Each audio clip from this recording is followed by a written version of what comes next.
Plants grow alongside the evolution of human beings. That being said, it became clear why these plants we see everywhere, from the road, farms, walls, and even inside our home, are essential for our everyday lives. These living organisms have helped humans have an unlimited supply of oxygen, food, medicine, and a vast feeling of joy. Shout out to our Anthophile viewers out there.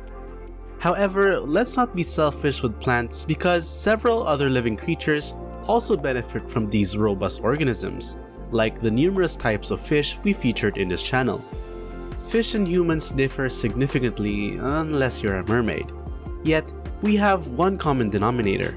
Viewers have a lifetime need for plants and resentment toward algae. Algae is one of the familiar villains, especially for aquarists and fish keepers. Some of the algae that flourish in aquariums are photosynthetic bacteria rather than genuine algae. Although intriguing and occasionally attractive, algae is often not wanted in our fish tanks. Since wide varieties of algae are tiny, single-celled organisms, they may quickly enter aquariums from the outside environment.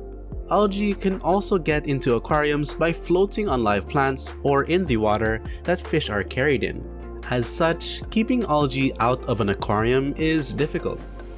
But don't stress yourself out thinking about these organisms because this video will discuss the 10 types of aquarium algae, including the methods to deal with them individually. So relax and sit right back because you're about to learn a lot about algae.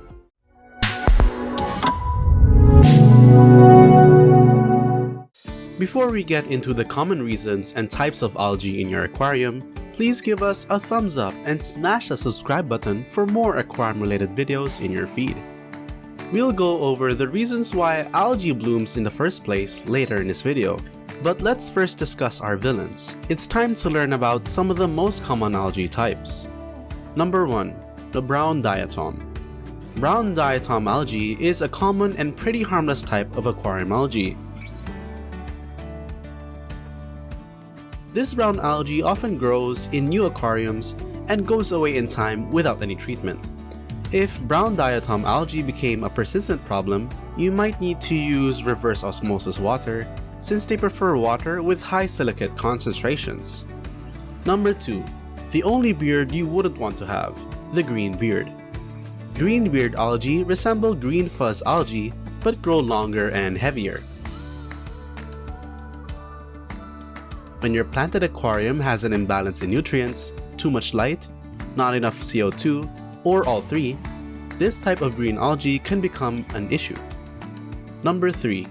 The other beard that has no aesthetic is the black beard.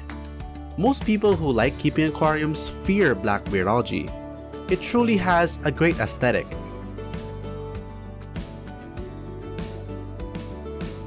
However, getting rid of this material is difficult since it is challenging.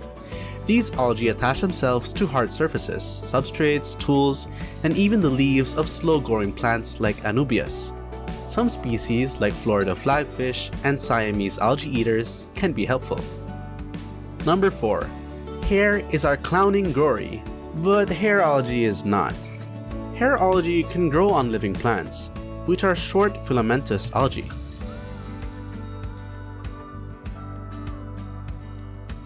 If you notice this kind of green algae on live plants in an established aquarium, the plants are likely unhealthy or not receiving the proper fertilization. Number 5. Your eyes can easily spot the green spot. Tiny, harmless patches of green spot algae are prevalent and can be seen on aquarium glass or the leaves of slowly developing plants. This sort of algae can be challenging to get rid of. This is typically brought on by too much light and nutrients in the water. Zebra nerite snails can be helpful since green spot algae are relatively hardy and few animals would eat them. Number 6. The blue-green algae. Blue-green algae are considered to be algae. Cyanobacteria, a type of slimy growth form, are actual bacteria. You may remove these algae, but they will come back if you do not identify the reason for their growth. Due to their potential danger, algae eaters often avoid blue-green algae. Number 7. Green water is something you wouldn't want in your tank. Green water is caused by a bloom of microscopic algae known as phytoplankton in the water column. Using a UV light filter or turning off the lights for a few days are the simplest ways to eliminate green aquarium water algae. Green aquarium water algae are not harmful to your fish, but if you let them get out of control, they can block out light for your aquatic plants. Number 8. You will no longer feel fuzzy after knowing why green fuzz appears in your aquarium. Oedegonium algae is another name for green fuzz. It is an unhealthily growing kind of filamentous green algae. The most straightforward technique to get rid of green fuzz algae is to provide your aquatic plants with enough steady CO2 levels and balanced nutrients. Number 9. If fairies sprinkle golden dust, aquatic villains can spread green dust. Green dust algae are a form of fine algae that settles on the glass and other surfaces inside your aquarium. These green algae do not attach themselves firmly and can be removed without much effort. Unfortunately, this will not solve the green dust algae problem but will cause it to settle somewhere else. And going to our last spot is the staghorn. Staghorn algae grow in tenacious, gray clumps that resemble blackbeard algae quite a bit. On the margins of plant leaves, staghorn algae frequently develop and they may be quite challenging to eradicate. You may manage staghorn algae effectively by performing routine aquarium care, treating your aquarium plants, and pruning back old plant growth. But fish keepers, there are more issues to be aware of besides the 10 primary forms of algae on this list. Other unrelated growths also occasionally appear in aquariums. Let's quickly review their definition. Many first-time aquarium owners will encounter cloudy water. This isn't algae, but rather aquarium colonizing good bacteria and can be a sign that the nutrients in the aquarium have increased if the aquarium is mature. Another is the white fungus, a white, slimy material that will start forming on the surface of any fresh driftwood you've just placed in your aquarium. Lastly, along with fresh driftwood, brown water is a common concern.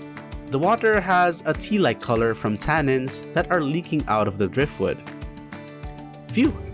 That is a pretty big list of algae types, huh? But there are ways to prevent them from taking over. While it is true that almost every aquarium has algae, there are also many causes for it.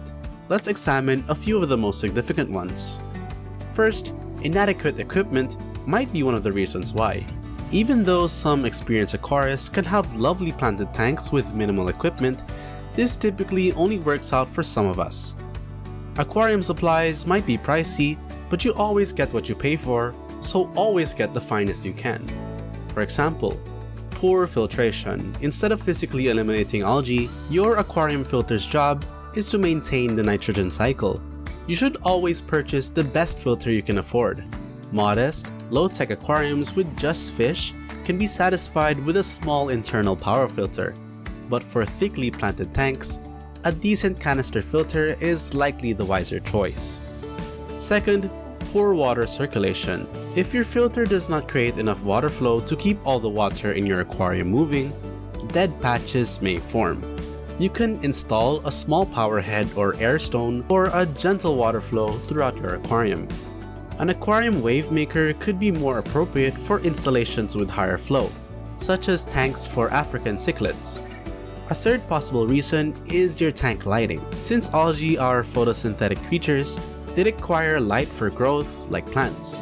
Algae will develop more quickly the more light you have, particularly if you don't have healthy aquatic plants to compete with them. Fourth is the carbon dioxide levels. Increased CO2 levels promote the best possible plant growth and health. However, more than just adding CO2 to the tank is required. The gas supply to the plants must be steady and continuous at a safe level. Having too much or not enough CO2 might promote the development of algae. The fifth potential reason is unhealthy plants. You heard it right. In our tanks, aquarium plants and algae compete. Algae development is naturally slowed down in a thickly planted aquarium with healthy developing plants. This occurs because plants and algae require light, CO2, and nutrients to flourish. If plants are not healthy, algae takes over. If plants are thriving, algae will be suppressed. The aquarium water parameters are the sixth reason. Making sure your aquarium's water conditions are appropriate for the plant species you are cultivating is vital, since it is well known that ill plants act as an invitation for algae. This water hardness and pH levels that are not compatible with your plants will create opportunities for algae to thrive instead. The seventh reason could be the water source. High phosphates or silicates in your supply water can also throw your system out of whack and cause troublesome algae blooms. Purchasing an RO system is a wise decision. To assess your water's levels, consider requesting a water quality report from your city and consider a TDS meter. You know what they say, good water equates to good health. For saltwater tanks, RODI water is the best. You can use RODI water for freshwater tanks, but you will need to remineralize the water with a buffer product. For saltwater, your salt mix will take care of the remineralization process. The eighth cause of algae is the temperature.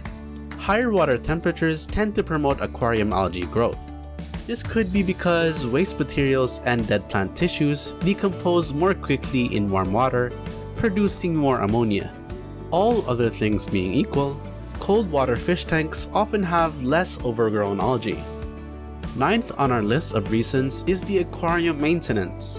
One of the most significant ways to prevent algae blooms is by frequent partial water changes. Nitrates, phosphates, and silicates are reduced in the water by changing the water. When changing the water, you should also be sucking up physical waste materials from the substrate. The 10th would be from overfeeding your fish. Overfeeding is very common and frequently quite dangerous for new fish keepers. Fresh fish food might emit more ammonia during its decomposition than your good bacteria can break down. This might accelerate algae growth. Feed your fish no more than they can consume in a minute or two. And the last potential reason for algae reproduction is the decaying plants. Decaying plant matter, like dead leaves, is just as bad as excess fish food and other organic waste. Make sure to trim your plants regularly and remove all the trimmings from the tank. In both freshwater and marine aquariums, algae can be a real pain. If you're fighting algae, don't give up. With the correct information, tools, and strategy, you can win. You can be clear of these algae through chemical treatment using these products on your screen. Algae eaters can be incredibly effective at controlling algae growth too. Try out these fantastic freshwater algae eaters in the hobby.